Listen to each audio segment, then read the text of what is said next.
खुदावंद यीशु मसीह के जलाली और बाबरकत नाम में आप सब सुनने वालों और देखने वालों को मेरी तरफ से सलाम। मैं खुदा का खादिम पास्टर आसिम जावेद आज आपके साथ खुदा का ज़िंदगी बख्श कलाम शेयर करूंगा। उम्मीद करता हूं कि आज के कलाम के वसीले आपको खुदा बरकत अता फरमाएगा।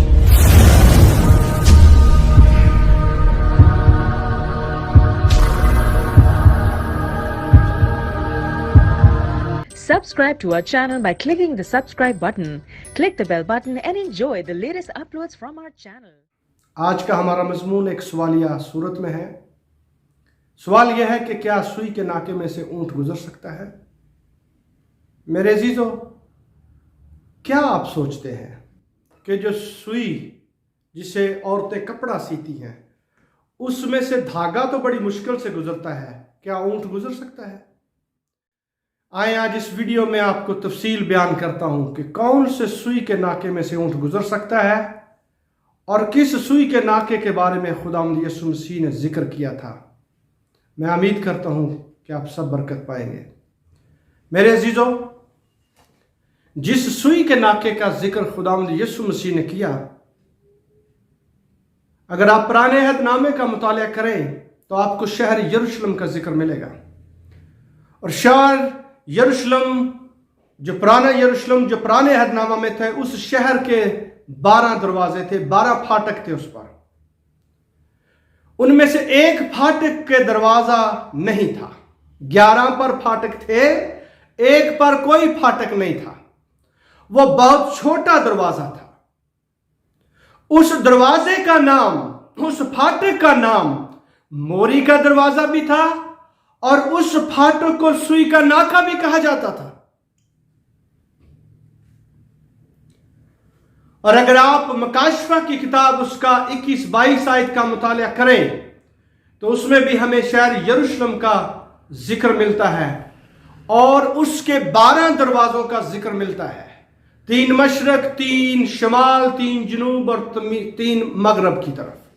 तो मेरे अजीजों, पुराने और नए यरूशलेम में 12 दरवाजे थे और पुराने यरूशलेम में एक दरवाजे का नाम जो था वो सुई का नाका या मोरी का दरवाजा कहलाता था। आपको याद रहे किताब मुकद्दस में जब यीशु मसीह शहर यरूशलेम हैकल में दाखिल हुआ तो वहां पर खुदा के घर को यहूदियों ने और कुछ ताजरों ने मिलकर तजारत गाह बना रखा था और खुदावंद के मुकद्दस कलाम में लिखा था कि उसके घर की गैरत उसे खा गई। उसने सब के कारोबार को बंद करवा दिया, हैकल को भी वक्त पर बंद करवाना शुरू कर दिया और यरूशलेम के फाटकों को भी वक्त पर बंद करने का हुक्म दिया गया। जब ऐसा हुआ तो आपको पता है कि नशा करने वाले नशे से नहीं रहते, ताजर तजारत करने से नहीं रहता, चोरी करने वाला चोरी करने से नहीं रहता। ऐसा मुमकिन है। तो उन ताजरों ने हल तलाश किया कि हम किस तरह शहर यरूशलेम के फाटकों में दाखिल हो सकते हैं जबकि फाटक तो बंद कर दिए जाते हैं। तो उन्होंने फिर जब रिसर्च की तो उन्होंने मोरी के दरवाजे यानी सुई के नाके का इंतखाब किया। जब सुई के नाके का इंतखाब किया गया मेरे अजीजों, तो जब वो वहां पहुंचे, ऊंट जो थे उन पर सामान लोड था और जब वो उस सुई के नाके में से ऊंट को गुजारने की कोशिश करते थे तो ऊंट सामान के साथ उस मोरी के दरवाजे या सुई के नाके में से गुजर नहीं सकता था। फिर उन्होंने अपने ऊंटों को, उन्होंने उसका सामान अनलोड किया। सामान अनलोड करने के बाद उन्होंने ऊंटों को सिखाया कि बैठो और बैठकर जो है मोरी के दरवाजे में से गुजरो। जैसे ही वो मोरी के दरवाजे से गुजर जाते थे, फिर जो मालिक थे वो उस सामान को फिर दोबारा उस पर लोड करके और शहर यरूशलेम की तरफ, हैकल की तरफ रवाना होते थे। अब यह खबर मसीह के शागिर्दों तक पहुंची और यह खबर जब वाकया सुनाया गया तो एक दफा का जिक्र है किताब मुकद्दस में। अगर आप लूका की इंजील 18 बाब की तलावत करें तो उसकी 22, 23, 24 आयत में लिखा है कि अमीर आदमी ने खुदावंद यीशु मसीह से पूछा कि खुदावंद मैं क्या करूं कि हमेशा की जिंदगी पाऊं।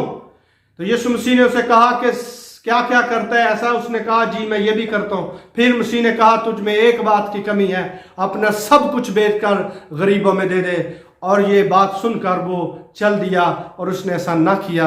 اور مسیح نے وہاں پر یہ کلام کی ایک جو ورس ہمیں لکھی ملتی ہے، کہا کہ اونٹ کا سوئی کے ناکے میں سے گزر جانا آسان ہے، لیکن امیر کا خدا کی بادشاہی میں داخل ہونا مشکل ہے. میرے عزیزو، جس سوئی سے عورتیں کپڑے سیتی ہیں، یہ وہ سوئی کا ناکا نہیں، بلکہ یہ شہر یروشلم کے 12 دروازوں میں سے ایک دروازے کا نام ہے، جسے موری کا دروازہ اور سوئی کا ناکا کہا جاتا تھا.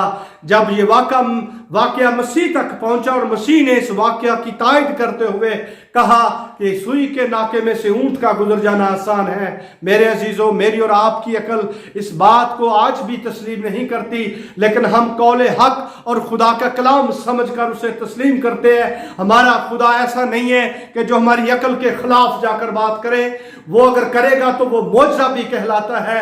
میرے عزیزو، خدا سب کچھ کرنے کی طاقت اور قدرت رکھتا ہے، لیکن اس واقعہ کے بارے میں جو سوئی کے ناکے میں سے مسیح بات چیت کر رہا ہے تو وہ اس موری کے دروازے کی بات کر رہا ہے جو شہر یروشلم کے 12 دروازوں میں سے ایک دروازہ ہے، جس میں اس کو موری کا دروازہ اور سوئی کا ناکا بھی کہا جاتا ہے.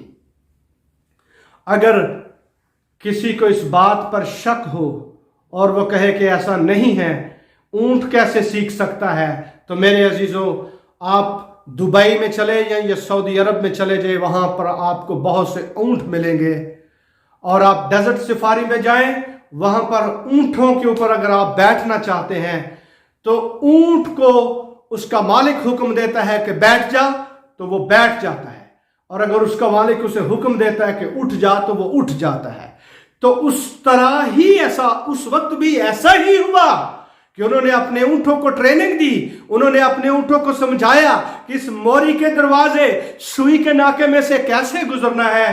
تو میرے عزیزو، ایسا ہی اس کے اونٹوں نے کیا. تو انہوں نے اپنے تجارت کے اس عمل کو جاری رکھنے کے لیے ایسا سب کچھ کیا. میرے عزیزو، خداوند آپ کو اس کلام کو سمجھنے کی طاقت عطا فرمائے اور اسے مکاشفے کو سمجھنے کی بھی طاقت عطا فرمائے. میرے عزیزو، کلام بے تاثیر نہیں ہے. جو کچھ ہمارے خداوند نے کہا اس میں حق اور سچ ہے. اگر اس نے کہا ہے کہ سوئی کے ناکے میں سے اونٹ گزرے گا تو وہ سوئی کا ناکا ہے جو موری کا دروازہ، جو یروشلم کے 12 پھاٹکوں میں سے ایک دروازے کا نام سوئی کا ناکا تھا.